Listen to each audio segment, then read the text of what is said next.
Antes do vídeo começar, recadinho importante para você, link da descrição para a lista de espera da Black Friday da Finclass. Esta será a maior Black Friday da história da Finclass. Hoje, o plano com assinatura anual custa R$ 59,90 por mês. Assinando a Finclass na Black Friday, você terá acesso à maior plataforma de educação financeira do mundo e, além disso, já garantirá uma carteira recomendada pelos analistas da Speech e o ingresso para o FinDay 2024, um dos maiores eventos de educação financeira do Brasil. Então, não vacila, link na descrição e entre para a lista de espera da Black Friday da Finclass. Hoje tivemos mais uma super quarta, e para você que não está familiarizado com o termo, super quarta-feira significa que Fed, o Banco Central Americano, e o Banco Central Brasileiro tomaram sua decisão de juros, ou seja, definiram qual vai ser a sua taxa básica de juros para os próximos 45 dias mais ou menos, quando vai ter aí outra super quarta-feira. Então, hoje teve a decisão de juros dos Estados Unidos e do Brasil, e é sobre isso que a gente vai falar um pouco mais agora. Então, bora pro vídeo.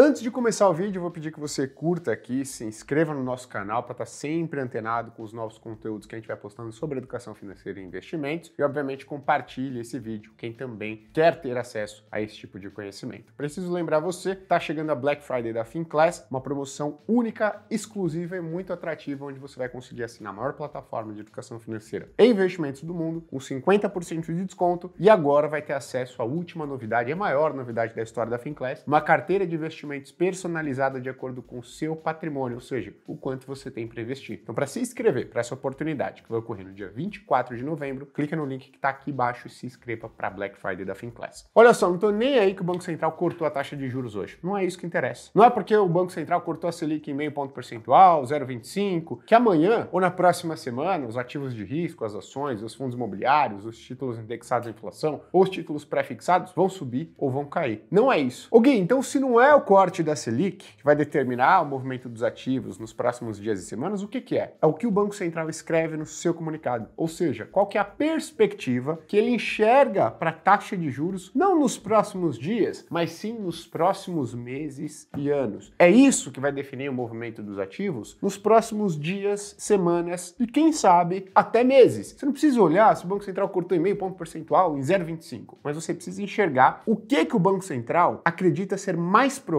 para a taxa Selic a médio e longo prazo. É isso que vai determinar o movimento do preço dos ativos. E é sobre isso que a gente vai falar nesse vídeo. Então bora lá, para começar, né? O Banco Central Americano, o Fed, finalmente interrompeu, pelo menos momentaneamente, o ciclo de alta de juros e permaneceu com a sua taxa de juros ali entre 5% e 6%, tá? Então não teve alteração na taxa de juros do Banco Central Americano. O que é importante? O importante é a gente ressaltar aqui que caso a inflação volte a acelerar nos Estados Unidos, coisa que está ficando cada vez menos provável, o Banco Central Americano deixa em aberto a possibilidade de voltar a subir a taxa de juros, beleza? Isso é inegável, mas esse cenário está ficando cada vez menos provável. Por quê, Gui? Porque, poxa, a gente começa a ver sinais de arrefecimento da inflação, não só nos Estados Unidos, como na Europa, como em outras regiões do mundo. Além disso, a gente começa a observar alguns sinais mistos com relação ao nível, à força da atividade econômica lá fora nos Estados Unidos. Então isso é importante da gente ressaltar. E pô, vale lembrar, né? A taxa de juros nos Estados Unidos está no patamar mais alto dos últimos 16 anos. E isso, de alguma maneira, traz um impacto negativo para a atividade econômica. Você vai perguntar, por que você está focando tanto na taxa de juros lá dos Estados Unidos? Porque, pessoal, é importante a gente entender que o Brasil está em uma economia globalizada. E o dinheiro também. O dinheiro dos investidores e investidoras que está aqui no Brasil, os próprios brasileiros e brasileiras, dos investidores internacionais, ele é globalizado. E em alguns minutos, ele sai daqui e consegue estar nos Estados Unidos. Por que então é importante a gente entender o que está acontecendo lá fora? Porque existe algo que chama diferencial de juros, ou seja, diferença dos juros do Brasil e dos Estados Unidos. Por que a gente tem que olhar isso? Porque quanto maior essa diferença, mais espaço o nosso Banco Central tem para continuar cortando a taxa de juros. O que acontece hoje com esse diferencial de juros entre Brasil e Estados Unidos? Ele está abaixo da média histórica, tá? Ou seja, na média, nas últimas décadas, a diferença entre o juro do Brasil, Selic brasileira, e o juro de curto prazo nos Estados Unidos, ela é maior, ela foi maior. E o que isso significa? Que isso limita um pouco, né, o espaço espaço para o Banco Central brasileiro continuar cortando a taxa Selic cada vez mais. Então, a notícia vinda dos Estados Unidos hoje, ela é relativamente positiva, porque antes do Banco Central americano pensar em cortar a taxa de juros, o que é importante? Ele parar de subir. Então, hoje, pode ter sido o ponto final no ciclo de alta de juros dos Estados Unidos. E aí, obviamente, isso não vai acontecer na próxima reunião, a gente pode observar em alguns meses, trimestres e até semestres, o Banco Central americano vindo a cortar a taxa de juros. Fazendo o quê? Aumentando esse diferencial de juros entre Selic brasileira e o juro de curto prazo nos Estados Unidos. Por que isso é bom, Gui? Porque isso vai dar mais conforto e mais espaço para o Banco Central brasileiro continuar cortando a sua Selic, nossa taxa básica de juros, de maneira relevante. Tá, então, ponto positivo das notícias vindas de lá de fora dos Estados Unidos. E aqui no Brasil, Gui? Aqui no Brasil, de novo, o que importa não é se o Banco Central cortou em meio ponto percentual a taxa Selic, em 0,25, mas é o que ele indica que seja o cenário mais provável para os próximos meses. E o Banco Central brasileiro, não é de hoje que ele está preocupado com a nossa situação fiscal. O que é estar preocupado com a nossa situação fiscal, Gui? Estar preocupado com o nosso nível de endividamento. Se o nosso Banco Central observa um certo descompromisso, digamos assim, com o nosso nível de endividamento público, ele fala, opa, talvez eu não consiga cortar tanto os juros assim. Por quê? Porque um desequilíbrio fiscal, um aumento consistente ao longo do tempo do nível de endividamento, vai gerar um aumento nas expectativas do quê? De inflação.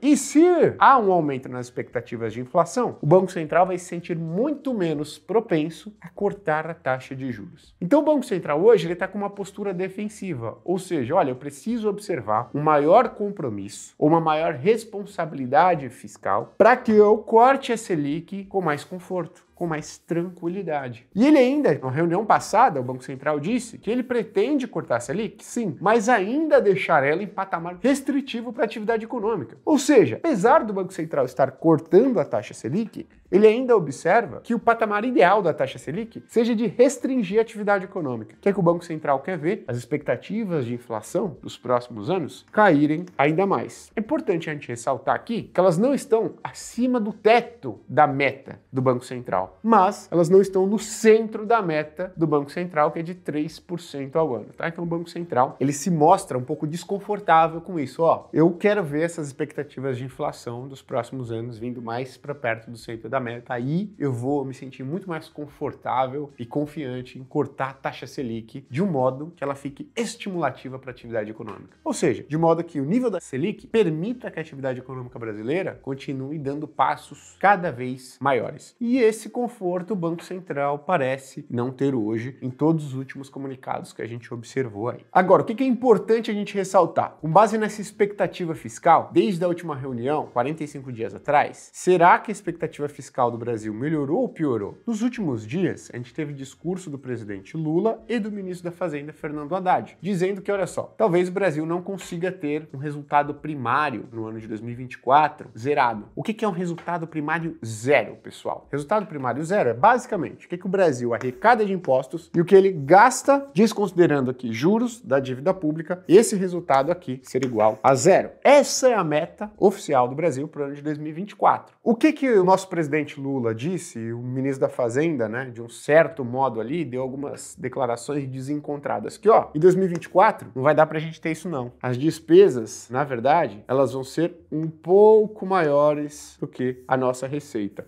E ao invés de ser zero esse resultado aqui, ele vai acabar sendo, vou até mudar a cor aqui, né, pra não dar a entender alguma coisa errada, esse resultado ele vai acabar sendo negativo em alguns bilhões de reais. Ou seja, a gente deve observar ali, né, um resultado negativo no ano de 2024. Que é isso, cara?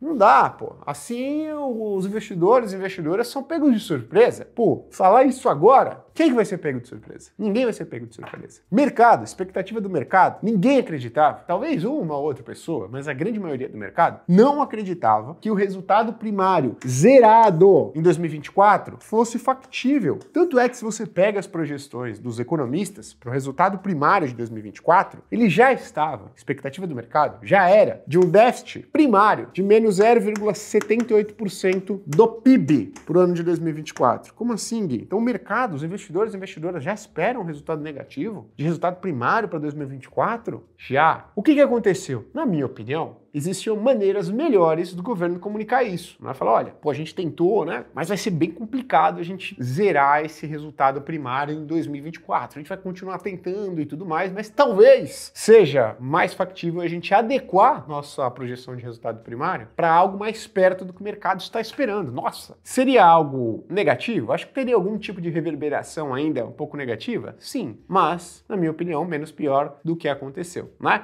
Agora, será que isso vai engatar uma continuidade de piora no mercado brasileiro, uma alta dos juros futuros, um aumento nas expectativas de inflação? Acredito que não. Primeiro, ponto importante, o mercado já tinha um resultado primário esperado para 2024 negativo. Não é novidade para ninguém. O governo simplesmente reconheceu o que economistas que faziam conta já tinham se dado conta, né? Falam, pô, não tem como, cara. Muito difícil, não tem como ser, vou aqui, ó, criar um novo imposto, aumentar a arrecadação, sei lá, cortar gastos e vou fechar esse resultado primário de 2024 em zero. Não tinha como. A maior parte dos economistas já esperavam um resultado primário negativo para o ano 2024. Não é uma surpresa. Se alguém disse, nossa, que surpresa negativa isso é, essa pessoa tá viajando, não estava observando direito o que estava acontecendo. Então, cuidado. Agora, qual que é o problema? O problema é se o governo não fizer aí, digamos, uma comunicação assertiva nos próximos dias, de modo a acalmar os investidores e investidoras. De modo que, olha, não, pessoal, a gente está ajustando, né, o resultado primário do ano que vem para algo mais factível com as condições econômicas que a gente está observando. Mas isso não significa que nos próximos anos esses resultados primários não vão ser perseguidos com a melhor das intenções. Então, na minha opinião, o governo não quer se prejudicar. E não quer prejudicar a população, pô. Não quer prejudicar ninguém. Ele quer se beneficiar e beneficiar todo mundo. Então, o que ele vai fazer? Vai fazer, digamos aí, uma força-tarefa para aparar esse ruído de comunicação que foi gerado na última semana. Pô, Gui, mas os juros futuros subiram muito. Subiram muito para quê? Há 3, 4 dias atrás, o juro futuro estava mais alto do que está agora, pô. Então, mesmo com essa piora, sexta e segunda-feira, o juro futuro não subiu de maneira relevante no patamar mais alto das últimas semanas, não. Então, toma cuidado com o que você vê aí de notícia, de analista, porque tem muita leitura política do assunto. E aqui a gente está focando no lado financeiro. Então, na minha opinião, o governo vai dar uma parada nessas arestas de comunicação com relação ao primário nos próximos dias e semanas. Isso vai trazer um certo nível de tranquilidade novamente para os mercados e a gente deve observar os economistas acomodando as suas projeções para algo mais factível com a realidade. De novo, a grande parte dos economistas, a média, já espera um resultado primário negativo para o ano 2024. Isso não deve ser novidade para ninguém, tá? Se você for surpreendido por essa declaração do governo, talvez você não estivesse muito antenado com o que estava acontecendo. A culpa não é sua, esse não é o seu trabalho. Agora, a culpa é de quem te orienta com relação a isso e tá te dizendo que, nossa, é uma baita de uma novidade, uma baita de um ponto negativo, isso que tá acontecendo agora. Não necessariamente, tá? Pouquíssimas pessoas esperavam um resultado primário zero pro ano de 2024. Agora, resumindo tudo isso, qual que eu acho que é o saldo final? Eu acho que o saldo final de tudo isso que está acontecendo, então, Estados Unidos parando de subir a taxa de juros, Banco Central se mostrando preocupado com o fiscal e as últimas declarações aí do governo, do presidente, do ministro da Fazenda com relação ao fiscal um pouco desencontradas, eu acho que mesmo assim, a gente continua nas próximas semanas e meses num ambiente mais positivo para os ativos de risco no Brasil. O principal fator que vai determinar a direção dos mercados é a Selic, e a Selic vai observar um espaço maior para queda conforme o juro americano começar a se acalmar. Tanto é que nos últimos 3, 4 meses, o principal fator detrator dos nossos juros, ou seja, que impulsionaram para cima o nosso juro futuro, foi o juro americano. Não foi nada de política e economia aqui não, foi o juro americano. Então, o juro americano se acalmando, com essa pausa do ciclo de alta de juros, a gente vai observar espaço para melhora no mercado brasileiro. Nossa, Gui, mesmo com o fiscal piorando? Não com o fiscal piorando, mas mesmo com o governo revendo a sua expectativa para algo que já estava previsto pelo mercado. O que a gente não pode ver, e aí o que pode atrapalhar, né, a performance dos nossos ativos, é essa expectativa do mercado aqui, ó, de resultado primário para o ano 2024 continuar a piorar. Não só para o ano 2024, mas isso contaminar o ano de 2025, 2026 e assim sucessivamente. Mas por enquanto, a gente só está vendo uma adequação da previsão do governo com a realidade, que é dura, não tem o que fazer, mas já estava projetada pelo mercado financeiro. Então não interessa se a Selic caiu. O que interessa é juro americano, expectativa fiscal. Perfeito?